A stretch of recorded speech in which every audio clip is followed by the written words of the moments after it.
Well, hi, everybody. Zach Verwink here, Chief Operating Officer at the League. Thank you for joining us today to talk about a topic that the League has been spending a bit of time elevating awareness about, and it's keeping yourself safe around the topic on cybersecurity. There are some significant threats around us every day at every moment.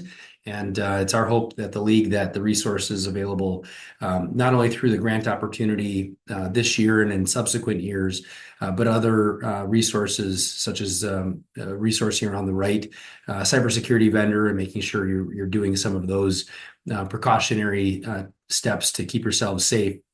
And in that vein, we've got a two-part webinar that we're sharing with you today. And the first part is to talk about the grant opportunity. This is a federal grant opportunity that the every state in the country had to put together a plan and get that plan blessed. And ultimately, the state will be responsible for doling out the resources. And so joining us today, we've got Troy Stairwalt, who is the Chief Information Security Officer for the state of Wisconsin. And his bio on his LinkedIn page says that he's a man that's been dancing with cyber threats for over 25 years. So I'm sure Troy will get us a little bit of entertainment in that regard, but we're glad to have Troy here with us from the Division of Enterprise Technology at the Department of Administration. So Troy, I'm going to go ahead and kick it over to you to talk us through the grant opportunity that's available to local units of government, including utilities and anyone that is serving in that capacity. Troy? Thank you, Zach. I appreciate the introduction and the opportunity to partner with the League. When we talk about cyber threat for the last 25 years, the cyber threat landscape has continued to evolve at a rate that individually we simply can't keep pace. Our adversaries are well funded and motivated for financial. And when we look at the resources we have available, it's important that we pool our resources and look at how we're going to navigate those waters as we move ahead. Right now, there's the state and local cyber grant program gives the state of Wisconsin an opportunity to leverage $18.5 million total of federal grant funds to improve our security posture. When we look at this, we're a little late to the game. The state of Wisconsin is currently offering an application for fiscal year 22 and 23. But when I came into this role last November, I looked at it as an opportunity that either we took some great strides knowing that we weren't going to be 100% perfect, but that anything that we did at this particular time was going to move us in a direction to leverage those funds. And if we didn't show some progress in short order, we would lose that opportunity altogether. So working with other state CISOs, what I found was that those that had really gained the most significant ground had brought in experts with grants or a focus, and that not being the case in the resources we had available, what could we do? And the guidance that I got from others was to narrow the scope to foundational pieces for cybersecurity. And when Zach is talking there, I've given presentations, and perhaps that would be another opportunity to come back and talk about good cyber hygiene, keeping your systems up to date, changing defaults, some very cost-effective and basic principles in cybersecurity that the statistics will show can reduce about 90% of the threat that's out there from actively exploiting those vulnerabilities. With the grant at this time for fiscal year 22-23, we narrowed the scope to manage detection and response. And I want to talk to a minute on that topic, and then multi-factor authentication. When we talk to the League of Municipalities and Townships, the stark reality is that most of the entities don't have a dedicated cybersecurity resource. Some are fortunate if they have an IT resource that is allocated and focused on those areas. And so coming up with endpoint detection and response is one part of the equation, but most of the offerings that we looked at there would simply send out an alert, and then it would be left to the municipalities and the towns themselves to have the processes and people in place to respond when an alert was sent either via email or text message. And so we looked at a completely managed detection response. And what we've come back with working with a provider, CrowdStrike, was an offering that's roughly $5 a month per device within that. And that not only encompasses endpoint protection, but a fully managed SOC and response capability for that one. The second part that we looked at was multi-factor authentication. When you look at the numbers right now where it's not perfect, multi-factor authentication can help prevent a substantial amount of account compromise. And right now, account compromise rivals email phishing attacks as the most prevalent avenue of attack for the attack surface area at this particular time. So I'd pause there. And when we look at this, is that we worked with the Department of Military Affairs, Wisconsin Emergency Management. We're following their e-grants process. And as of last month, we have an approved application. We have scoring criteria. What we're looking for is applicants who need a foundation in either managed detection and response, multi-factor authentication at this time. And then as we look forward to fiscal year 23, 24, and beyond, what additional solutions or services can we expand that offering for to leverage those federal grant funds? With that being laid out there, are there questions from the league? I believe that it's much more meaningful and engaging if we have some questions from the participants that we could field. And if I don't have the answers, we'll take those back, add those to the frequently asked questions list, and make sure we have that information readily available. Yeah, I'd love to just launch a poll here before, and if you have questions, go ahead and put them in the chat. But my poll is just based off of what Troy just said. Do you have a dedicated cybersecurity resource? The answers are yes. There's a municipal person. It's not just an IT generalist. Cybersecurity is a big part of their total job. Yes, it's a general IT person. Cybersecurity is just a small part of their job. Is it an outsourced consultant or company? Not at all, or we're looking into it. Those are your options. So I'm going to end this poll in 3, 2, 1. And we have one question out already, Yeah, Elizabeth, and it go says ahead. it's in a reimbursement grant. And I can't say that it's a reimbursement grant where you pay for it and then get reimbursed. This is a grant if you have no managed detection response or MFA at all that would come in. It's not a grant where you have paid for something and then you're asking for reimbursement. So that's not the way I understand it, Teresa. And Judy, for MDR is only available for the first year. So let's address that one right there, because that was a nuance there that kind of threw me as well, Judy, is that you have managed detection response or MFA for the first year. It is a true that if you are chosen as a recipient for the first year, that you may not be it's not a guarantee that you're going to be a recipient for subsequent years. Doesn't mean that you can't apply, and it doesn't necessarily mean that you wouldn't be a recipient, but there's no guarantee of that. And when you're talking about is that how would they continue this service going forward, that's an important part of the equation, Judy, is that what we have right now is that the way the state and local cyber grant program was set up was that there's supposed to be a 10% match for year one, which would be fiscal year 22 and 23, a 20% match for year two, 30%, and then 40%.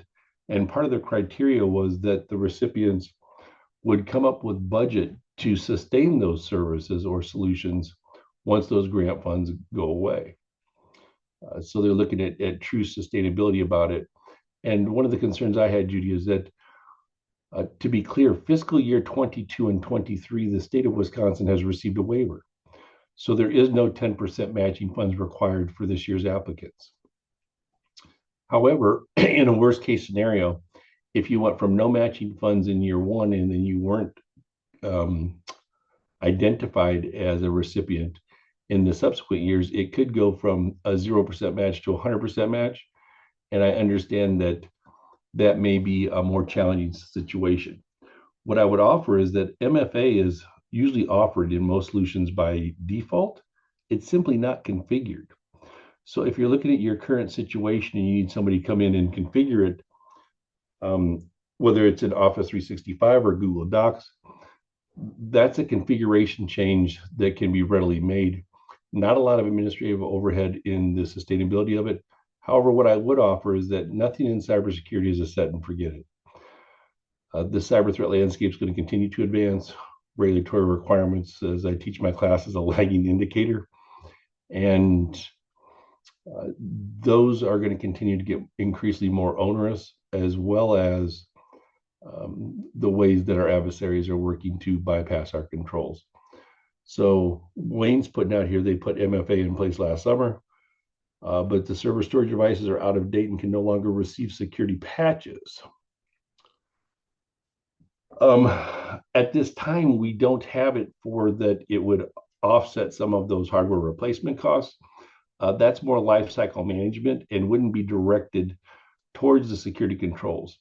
Then the NOFO, when it came out, is that we have to go back and validate that any of the funds that are dispersed are used to mature cybersecurity programs. What you would find in good cyber hygiene is that all of us, it's incumbent upon us to make sure that we have proper budget to keep our systems and operating systems supportable. If you look at the most recent one, Server 2012 has been out of support since October.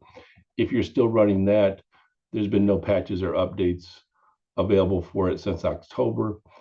Server 2008 went out of support, I believe, in November of 2020.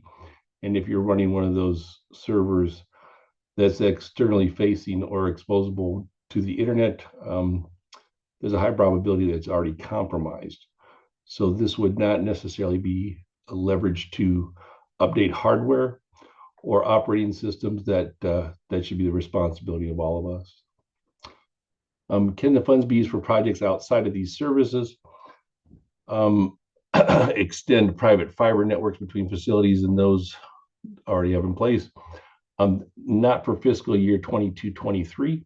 The reason we narrowed the scope was that they have a limited number of funds, and our goal is to get it at, some solutions out there that provide foundational or baseline capabilities. If any organization or entity lacks endpoint detection or managed detection and response, that's a foundational piece of it. If we start opening it up to updating hardware, software, networking devices, it's hard to draw that direct connection because that's part of the infrastructure, not necessarily part of cybersecurity controls that are designed to protect that infrastructure. What does it mean for a small township to run the treasurer's office on a laptop in my spare bedroom? You'd give me software so that if a cyber threat was detected, you would notify me. Well, no, and that's why we went with a true managed detection and response, Luann. So if we end up with managed detection and response, we would have an endpoint protection, and that's the critical differentiator here, is that if it's sent out an alert or an email or an SMS message to you, who's going to respond to that? Your day job administrator for 1,400 populated villages, we have no IT department. Same thing, where you're going to notify me. I'm not sure I'm following what I need to do to be protected and get something reimbursed on a grant.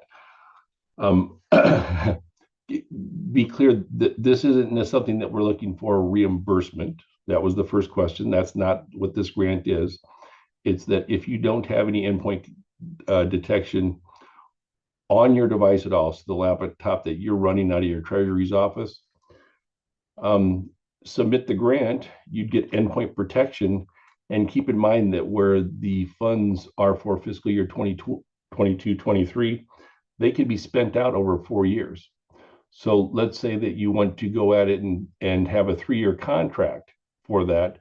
The way that I'm interpreting it and we're reading it is that you could go through, sign a 3-year contract with it, spend those monies out over the 3 years and show that you have managed detection and response without the need for you or anybody else to take action. I would recommend that you at least get a summary to see what they're doing and what kind of risk they've identified and responded to. The maximum allocation amount per municipality. What we're looking at for the first year is we put a cap on 100,000. We have, for the first year, that would give us about, if we maxed out on that for all of those, we would have 28 recipients for the first year. There will be additional funds available in subsequent years. Could these funds be used for adding an Albert sensor? Albert sensor, for the first year, we're narrowing the scope to just manage detection and response and multi-factor authentication. MDR and how it's used in municipalities. Can we expand our current MFA or MDR packages with this grant? Not at this time. What we're looking for is that if you already have a current MFA or MDR package, then you already have some foundational pieces. And part of the goal for this grant was to reach those underserved entities. And if you already have one in place, looking to expand yours is an opportunity cost to provide basic MFA and MDR for those that don't have it here. Aaron, I'm hoping I'm covering this pretty good, is that the managed detection and response for municipalities is that you would subscribe based on the number of endpoints that you have. It'd be roughly $5 per endpoint per month.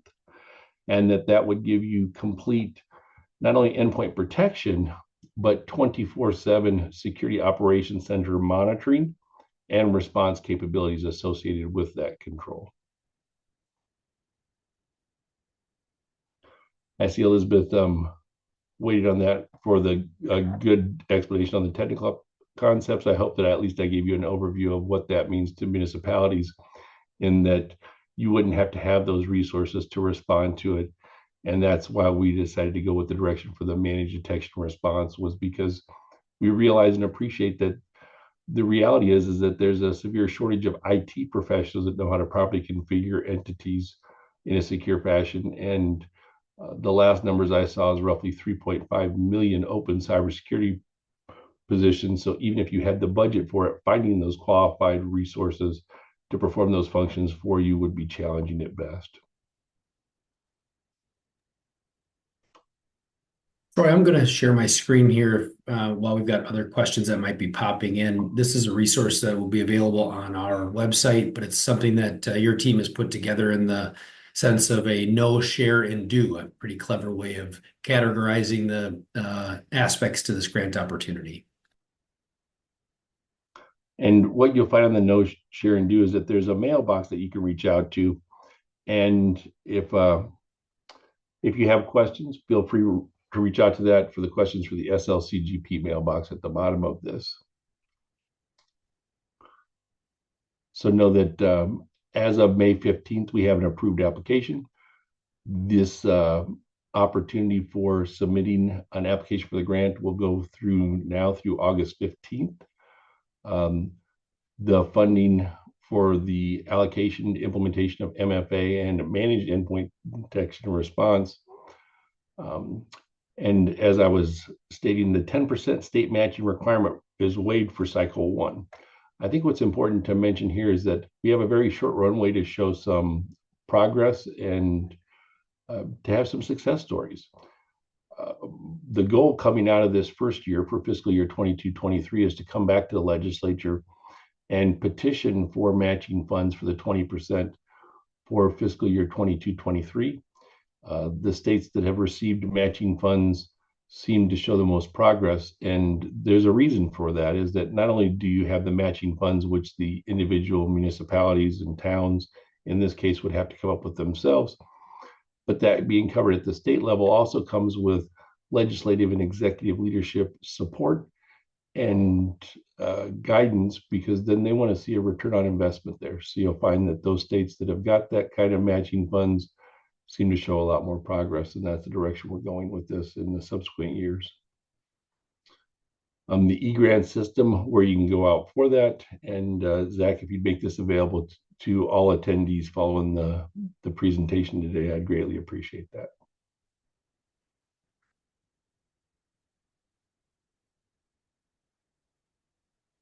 I see that Deborah is asking that same question now. Great. Thanks, Troy, for walking through that. And again, that resource will live on the League Cybersecurity resource page. It's under Resources tab, and then you'll see Cybersecurity and IT Services. There's also a link earlier in the chat that Elizabeth placed there, where you can find that resource as well as some of the other grant resources that have been mentioned here today. Troy indicated that there is an email address that you can file questions to, that the Department of Administration Division of Enterprise Technology will respond to. There's also an accumulation of frequently asked questions out on the grant resource page that I would encourage you to check out as you've got questions that come up. There's a number of these questions that we've either asked internally as we've been a part of the discussion in preparation for the announcement of the grant, but also as we've heard from you and as you've raised your questions for the agency. So I encourage you to check that resource out as well. Yeah, what I would add as part of the application, you're going to see some of the references to resources that Bill Nash and Dan Honoree will be referencing, is that CISA has got a variety of cyber hygiene resources and services they can provide, where you can come in and, as Bill's very careful, is that neither the grants nor CISA services are free. They're taxpayer funded. So we've already paid for these services, and they're made available for us to consume to identify those areas of needs that you have. The recommendation that we would have in one of the requirements for applicants is to subscribe to CISA services, to do an assessment, find out where you have other opportunities to improve your cybersecurity baseline, to build that foundation of good cyber hygiene and improve your security posture. Troy, it appears we've reached the end of our questions in the chat. Folks know where to reach you and your team, at least through the resources we've shared. Any parting comments before we transition to the second part of our series today?